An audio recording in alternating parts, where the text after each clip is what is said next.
Tadi apa tema kita ini? Pemakzulan Gibran jalan terus, kenapa? Kenapa gitu? Karena Pak Prabowo membiarkannya. Itu. Gimana sih? Karena Pak Prabowo membiarkannya. Kan surat ini diserahkan pertama kali ke Pak Prabowo. Oleh Pak Prabowo dinyatakan, ya silakan saja, tapi tepatnya diserahkan ke DPR. Kan gitu. Kalau sejak awal Pak Prabowo mengatakan, mohon maaf, saya nggak berkenan tuh memakzulkan Gibran. Kan yang memakzulkan bukan Pak Prabowo, nggak ada kaitan dong ke Pak Prabowo. Iya, sejak awal Pak Prabowo memiliki opini untuk menyatakan saya menolak ikut-ikutan loh ya. Kalau Gibran itu harus dimakzulkan, berhenti menurut saya tuh. Kenyataannya enggak kan? Satu. Yang kedua adalah, bahkan sampai hari ini nih, kita belum mendengar pandangan sikap dari Pak Prabowo dan Gerindra soal surat yang diserahkan oleh Purnawirawan ke DPR. Nah, ada partai lain sudah menyatakan sikap. Golkar menyatakan menolak. Ya kan? Pak Surya Paloh menyatakan menolak. Loh, kok malah Golkar dan Surya Paloh yang di luar tim yang menyatakan menolak? Tapi Pak Prabowo dan juga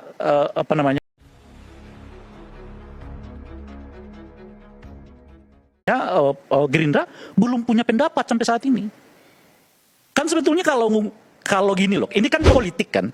Kalau sekiranya sejak dari awal posisinya Pak Prabowo menolak ini, itu juga surat masuk ke DPR nggak akan mulus-mulus juga. Ya main inilah, main itulah ya kan, gimana caranya. Ini nggak diterima dengan lapang dada, nanti kan kita bacakan, Pak Dasko juga yang berbicara soal itu.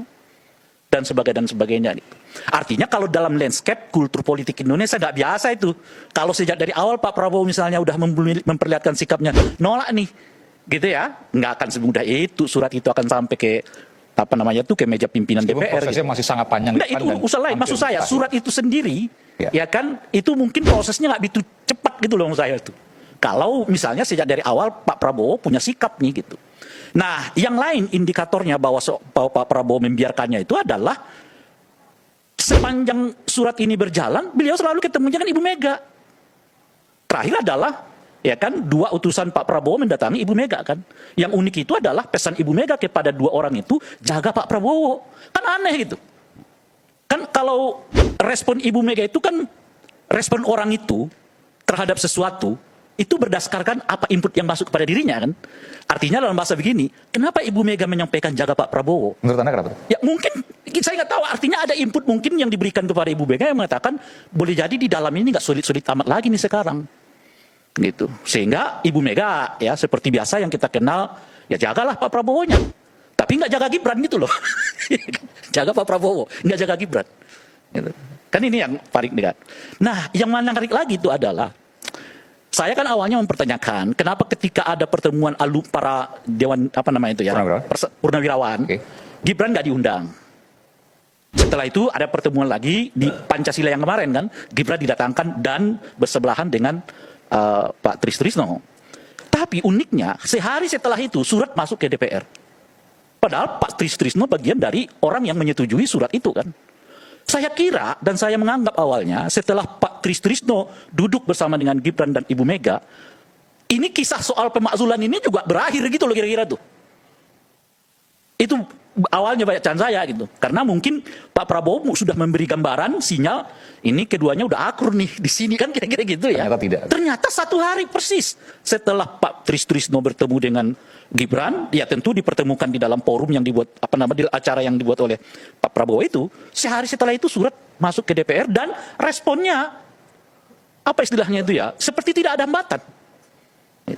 Ya nanti akan kita bacakan, dan sampai hari ini Pak Prabowo dan Gerindra lagi-lagi ya tidak menyatakan sikap atau memberi sinyal menolak surat itu ya di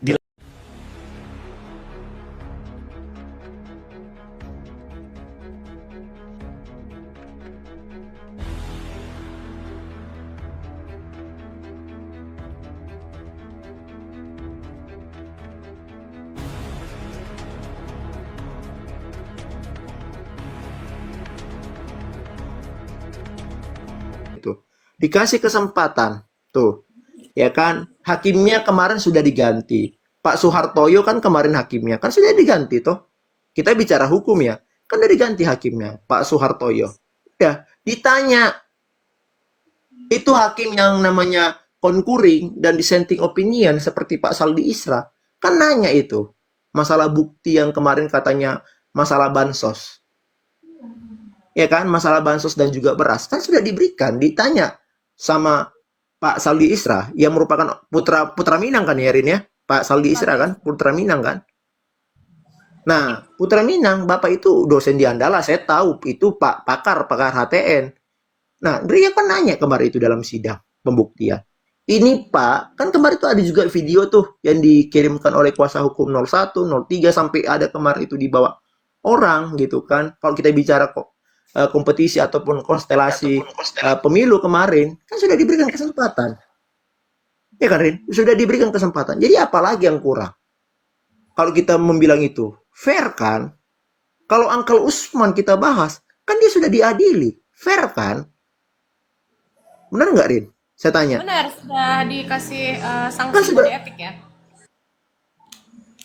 ya sanksi udah sah kan? Apa yang mau kita permasalahkan toh?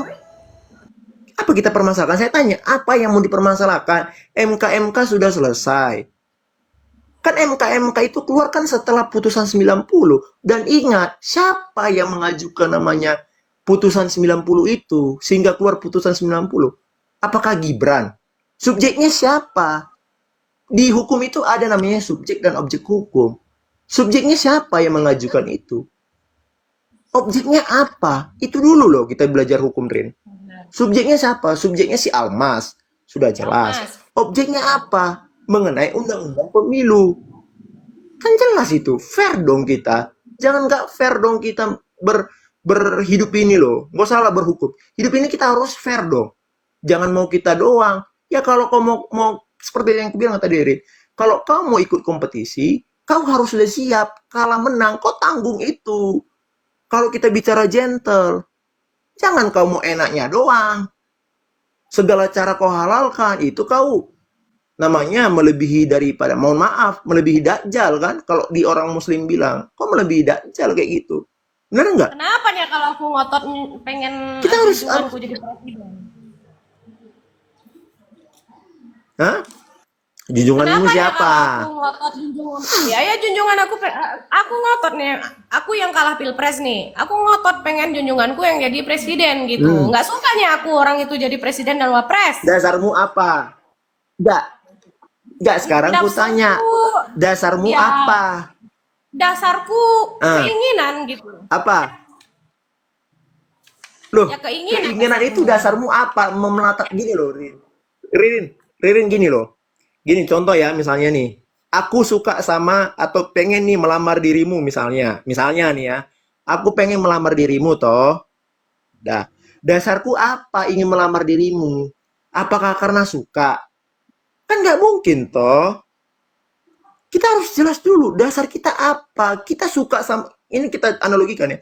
Kalau kita kayak gue bilang tadi, aku ingin melamar kau, Rin. Kau tanya, apa udah dasar udah nak melamar saya gitu kan? Apa udah dasar melamar saya? Kan gitu, jelas dasarnya. Apa? Makanya aku tanya, dasarmu apa menginginkan calonmu itu untuk menang itu apa? Gitu loh. Apa dasarnya? Kalau kau bilang gara-gara putusan 90, sekarang ku tanya, subjeknya siapa? Objeknya siapa? Dan sekarang gini loh, kemarin pemilu, ini kita bukan ajarin ya, kan 5 kali, kan bukan keinginan Gibran dan juga bukan keinginan Pak Jokowi untuk maju Pilpres 2024. Benar nggak, Rin? Bener Bukan dong. keinginan Pak Jokowi dan Pak Gibran kan? Tapi secara fakta kita lihat dan juga yang sudah isu-isu yang berkembang di masyarakat, keinginan Pak Prabowo kok. Sampai Pak Prabowo swan berapa kali ke Solo. Benar nggak? Berapa kali Pak Prabowo swan ke rumah Pak Jokowi. Ya dalam bahasa misalnya adalah bahas politik kebangsaan Pak Prabowo, beritanya kan begitu. Tapi nyatanya memang Pak Prabowo yang menginginkan Gibran maju sebagai wakilnya, mendampingi dia sebagai wakil presiden. Iya, benar. Benar Pokoknya nggak, Rin? kita sebagai, iya benar dong, sebagai Benar warga kan? negara yang baik kita memang harus mengacu pada hierarki hukum kita yang tertinggi ya. Jadi Undang-Undang Nah, itu 1945. makanya makanya gue bilang sama Murin. Makanya aku tanya sama Murin, apa dasarmu Ya pengen kau aja nih yang ya ngomong Sep terus, junjunganmu kami itu nggak usah ataupun ngomong. pilihanmu itu? Sabar, Bentar sabar. bang, dia nanya bang, bukan aku bang. Nah, maka aku tanya Rin samamu, apa dasar ya kau tuh pengen junjunganmu itu masuk gitu loh, pengen jadi presiden kayak aku nih. Rin, aku pengen nak melamar kau lah. Nah, kau tanya, apa dasar udah nek melamar aku? Kan gitu. Bener nggak, Rin? Apa dasar udah nak melamar aku? Nak jadikan aku jadi istri udah gitu kan? Apa dasarnya? Kan gitu. Kalau orang Padang bilang gitu kan? Pasti jelas dong. Jangan gara-gara apa ngelamar aja kan nggak lucu, nggak etis. Nggak kenal tiba-tiba ngelamar apa kan nggak lucu. Ya kan? Itu dulu Rin ya. Kasihan Bang Brewok. Silakan Bang Brewok. Gitu Bang. Bang Brewok sekarang udah lihat ini enggak iring-iringan orang yang pergi ke patung kuda belum Bang Brewok? Konvoy, itu kan sudah ada pengumumannya. Mereka mau Iya. konvoy. Terus? Ya jangan tegang-tegang lah, senyum dulu lah, senyum dulu lah. Nah gitu dong. Biar si Ari panas di bawah itu. Jadi ya silahkan, ini kan kebebasan berekspresi. Kebebasan berekspresi, kebebasan berpendapat, ya silakan. Yang penting jangan bikin ribut, jangan bikin kekacauan, jangan merusak aset negara, jangan melakukan makar. Itu aja. Kalau mau tidak suka sama presiden, tidak suka sama wakil presiden, ya silahkan. Itu hak orang-orang itu. Tapi kalau mau melakukan sesuatu yang seperti meminta pemakzulan, ikuti prosedur yang ada. Bawa bukti-buktinya. Kalau nggak ada bukti, ya nggak usah bikin ribut, nggak usah hasut orang sana-sini. Bagi saya sih, ya bernegara boleh, bermasyarakat boleh, protes boleh, tapi semua harus ada dasarnya. Seperti yang Yusuf bilang tadi, kalau nggak ada dasarnya ya berarti omon-omon. Atau memang kita bisa lihat bahwa motifnya hanya ingin membuat keributan. Nah sementara kita ini kan pengen negara kita ini aman, tentram, iklim investasinya sehat, aman. Itu semua mempengaruhi kan. Bagaimana caranya kita mau berinvestasi, bagaimana caranya pertumbuhan ekonomi mau bagus, kalau selalu dihalangi dengan keributan, kekacauan, yang notabene merupakan orang-orang yang selalu meneriakkan harus ada perubahan di negara ini, harus ada perbaikan. Nah, bagaimana mau kerja orang memperbaiki negara kalau mereka kerjanya bikin ribut? Itu loh.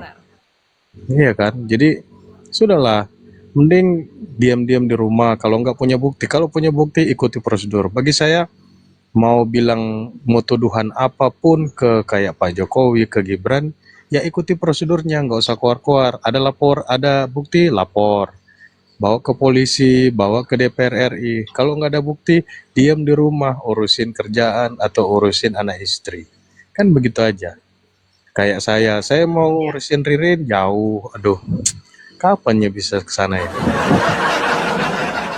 Tapi mana tahu nih daripada ini mungkin pendapatan dari demo ini lebih menggiurkan daripada pendapatan dia sehari-hari begitu Bang Breo. Saya bisa bilang begitu karena kan begini. Kita berlogika aja, bolak-balik Jakarta Solo, dari rumah ke pengadilan, dari rumah ke Komnas HAM, dari rumah ke DPR RI itu kan butuh biaya. Kalau tidak ada biaya ya bagi saya ya terlalu polos lah kita kalau kita bilang nggak ada biayanya. Biayanya itu biaya berupa apa itu Bang Breo? Bisa saja dalam bentuk duit, bisa saja dalam bentuk apapun itu.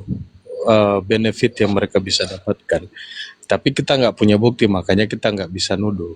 Tapi bagi saya, misalnya bahan bakar minyak gitu, mereka harus pakai fuel gitu ya? ya karena kan begini, siapa sih yang berani ambil resiko? Karena mereka tahu, mereka ini bukan orang bodoh. Mereka tahu bahwa resikonya ini kan akan berdampak ke urusan pidana, akan berurusan dengan yang namanya hukum. Mereka tahu memfitnah orang itu kan konsekuensinya pelanggaran hukum. Siapa yang berani ambil resiko pelanggaran hukum kalau itu benefitnya nggak ada? Konyol kan? Pasti ada benefit tambahan sehingga mereka berani nabrak hukum. Saya nggak berani, saya mau nabrak hukum kalau saya tahu bakalan dipenjara saya.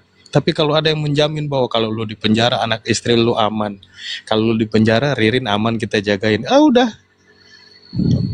Ya, gas. apa gitu ya.